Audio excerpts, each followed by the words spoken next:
This young man Here's is a on real to rabbit something. hole you can go down. Why does the public education system not teach the Declaration of Independence? They'll talk about all kinds of other things, but they will not discuss the American Declaration of Independence.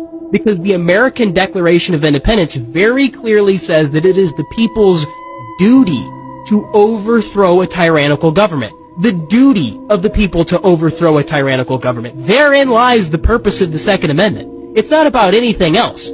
Our Second Amendment is so that we can be well armed in the unlikely event that we ever have to 1776 again. Right? Our founding fathers had literally just fought a Revolutionary War. They understood the value of the people being well armed. In fact, little history note, the battles of Lexington and Concord that started the Revolutionary War, those were fought over munitions depots. Lexington and Concord are where the colonists had their guns. And the British understood that if the colonials were well armed, they had a problem on their hands. So they tried in the middle of the night, they tried to go take the guns. That's where the infamous the British are coming, because they had a system set up because they feared that the tyrants would come try to take their guns. Well, does that sound a little familiar? Does that sound like something that, I don't know, maybe we worry about today?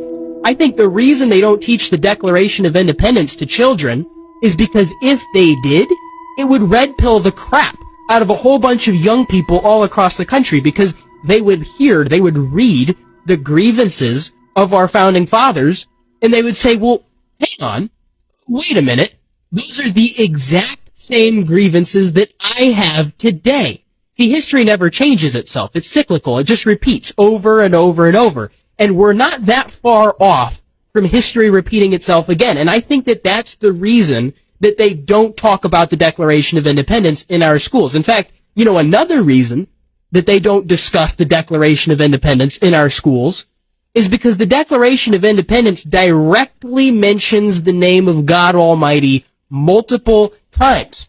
Right? It says that we understand that our rights are given to us by God and not government. Well, that was a very revolutionary sentence in and of itself. It was a very, very big deal, right? Whenever Thomas Jefferson wrote, "We hold these truths to be self-evident, that all men are endowed by their Creator with certain unalienable rights," if that sentence alone was thoroughly understood by all of the young people in America, we would have a generational switch like you've never seen before, because people would understand the principle